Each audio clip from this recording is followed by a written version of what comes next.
Don't forget. Watch out. Remember.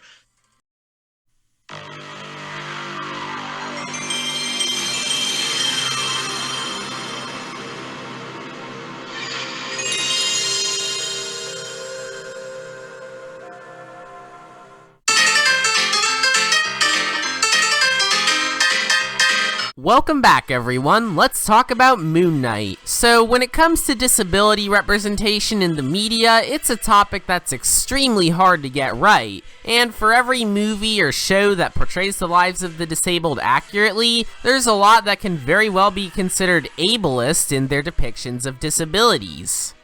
Why am I discussing this, you might ask? Well, Moon Knight has a disabled main character. The disability he has is dissociative identity disorder, which I honestly haven't seen much portrayal of in the media outside of Mike from Total Drama, and even I was pretty mixed about how it was handled with him. But Moon Knight is able to portray DID in a way that's not only reasonable, but it works in the overall story and Steven's character arc. Onto the show as a whole, I thought it was pretty solid. Yeah, sometimes it could be a bit boring and the editing was complete garbage, but it was still a good show in my eyes. Moon Knight's costume was awesome, the performances from Oscar Isaac and Ethan Hawke were great, the visuals and action scenes were good, I liked the show's portrayal of Egyptian culture, and the finale was pretty solid. Definitely on the better side of the MCU shows. Now we're on to what is easily the most divisive project of Phase 4 with Doctor Strange in the Multiverse of Madness. There's basically two sides to the opinions for this movie. You either think it's decent, or you think it's the worst thing ever. Although more people are in the latter camp than the former. And personally, I'd say that the movie was fine. Now, yes, there's definitely some valid criticisms for the movie. For its title being Multiverse of Madness, the only real glimpse we get into this is with a scene of Doctor Strange and America Chavez jumping through some universes, and it mostly just stays in 3 universes total, which is kinda underwhelming.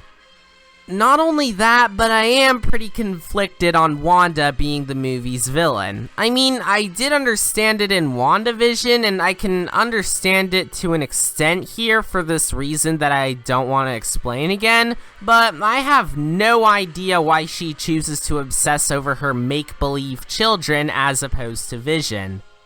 But outside of the bad writing and some other problems, I still enjoyed this movie a bit more than most other people did, and easily its highlight would have to be the direction from Sam Raimi. He was definitely able to make this movie stand out from the rest of the MCU in terms of its style, coupled with it having some incredible cinematography and VFX. Again, it's definitely not perfect, and it's mainly the writing that held it back from being any better, but it was still a pretty solid watch for what it was worth. Now we're on to Ms. Marvel. Considering how much I've trashed on Captain Marvel in the past, my expectations for this show weren't the highest. Of course, I wanted to keep an open mind, but it is still related to easily the worst MCU movie to date, and its main character Kamala will be in the sequel, The Marvels, so I made sure to proceed with caution. Thankfully though, I thought Ms. Marvel was a good show. Although I do agree with the funny Crabman that it definitely would have worked better as a 2-hour movie, and that some of the middle episodes were kinda forgettable.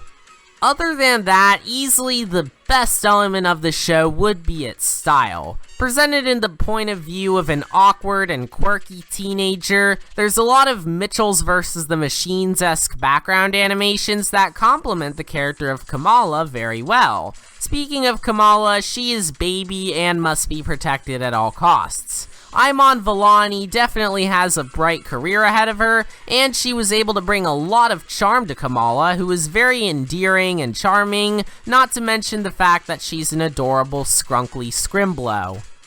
Not only that, but I also really liked the show's score. While its composer, Laura Cartman, is pretty unknown compared to the likes of Hans Zimmer or Alan Silvestri, she still did an excellent job here with the show's use of classical Middle Eastern instruments as well as a strong amount of synthesizers, and I look forward to seeing what she does for the Marvels next year.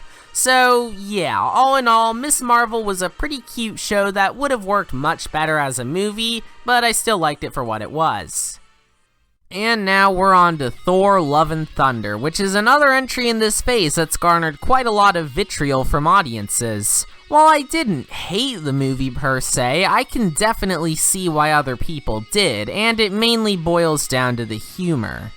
Now, the previous Thor film, Ragnarok, was able to stand out from its very boring predecessors by being a vibrant, colorful, and hilarious watch with a great blend of epic superhero action and silly comedy. Well, Love and Thunder basically took the silly comedy part and dialed it up to 11, with rapid-fire jokes all over the place, even when it should maybe try and take itself more seriously. I mean, the Guardians of the Galaxy movies were hilarious, and they were able to have some crushing emotional moments at the same time, so I don't know why Love and Thunder couldn't do the same. I mean, I guess some of the jokes were kind of funny, but for the most part, it was just cringe. Although I will admit that I do always burst out laughing upon seeing how bad the CGI in this scene was. I mean, sure, the VFX artists at Marvel have some really bad working conditions, and I will admit that some of the visuals were pretty cool, the cinematography was good, and the movie was very colorful, but the fact that this is the kind of CGI present in a movie that costed more than Avatar is just sad. But again, I didn't think the movie was that bad. In fact, one of the most surprising elements about it to me was Jane's character arc as the new Mighty Thor. I know that there's probably the boys who cry woke that probably weren't too enthused to see her in this position, but even if she's very important to the plot, it's still Thor's movie overall. I just wish her whole arc about her having cancer and her big sacrifice towards the end could have been better written since, again, the movie is bogged down significantly by its humor. If there's a way I can best describe Thor: Love and Thunder, I'd say that, above all else, it feels like wasted potential. It could have taken what worked extremely well in Ragnarok and improved upon it to deliver one of the best MCU movies to date.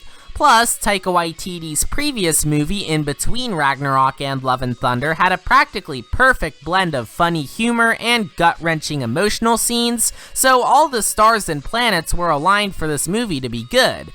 But alas, it dropped the ball pretty hard for a lot of people, to the point where a lot of people that I've seen have either given up on Marvel entirely, or they're sticking around for Guardians Volume 3. But who knows, maybe that one can be Marvel's true redemption arc. We'll just have to wait and see.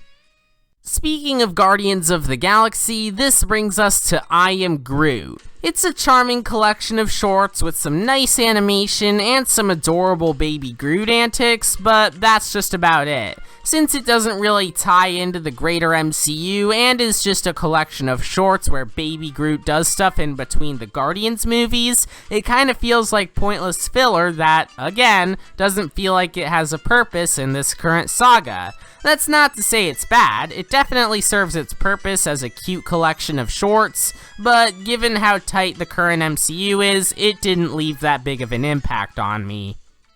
Oh boy, now we're on to She-Hulk Attorney at Law. I'm already sure the comments won't be looking too pretty because of this, but I'm sorry. This show was bad. So you remember how I brought up that the biggest problem with Thor: Love and Thunder was its humor? Well, the same applies here, except the humor in this show makes Love and Thunder look like Monty Python. Every character here serves no purpose other than to make unfunny jokes, and the finale is basically the writers saying, "You can't hurt my feelings if I'm in on the joke." Not only that, but practically none of the characters are likable here. As much as I love Wong, not even he could save this show, and Jennifer herself is such an unlikable main character. And that was especially shown to me when she said Holt couldn't control his anger despite all the trauma he's been through, and the only reason she gave for why she's better is because she gets catcalled in the street. Oh, boo-hoo! Let me play a sad song for you on the world's smallest violin. This is serious. I know. This really is the world's smallest violin. See? So yeah, She-Hulk was easily the worst project to come out of not only Phase 4, but the entire Marvel Cinematic Universe. Yeah, I didn't think anything could be worse than Captain Marvel, but here we are now.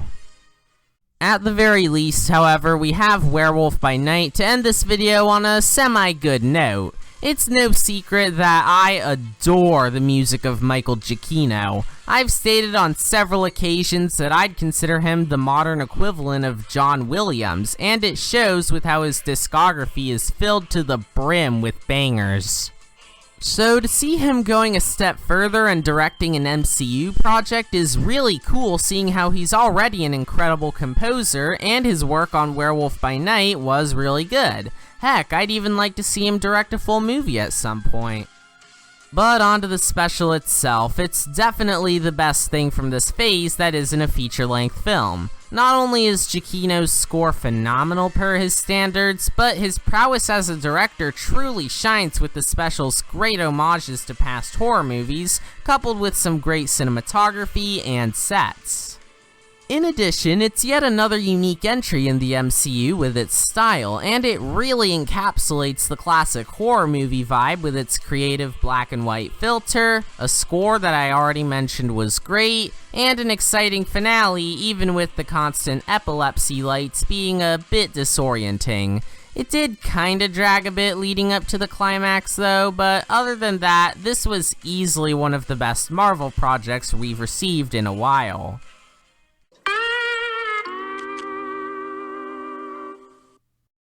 Every phase in the Marvel Cinematic Universe has had its fair share of stinkers, and that especially applies to Phase 4. Even with a few exceptions like No Way Home and Werewolf by Night, the rest has ranged from either serviceable to complete garbage. So why am I still following this saga even if it hasn't been very good recently? Well, it's because I like holding out hope and improvement. I've seen other studios going through rough patches have a rare W, so who knows, maybe Marvel can have the same happen to them. Black Panther Wakanda Forever looks like it'll be a tasteful tribute to Chadwick Boseman, the Guardians of the Galaxy Holiday Special looks really funny, and Ant-Man and the Wasp Quantumania looks really cool both in terms of visuals and concepts. Plus, of course, we have Guardians Volume 3 pretty soon, so maybe the MCU's on the right track, who knows. Anyways, that's just about it for this video. Be sure to like and subscribe for more content like this, and I'll see you all next time. Bye!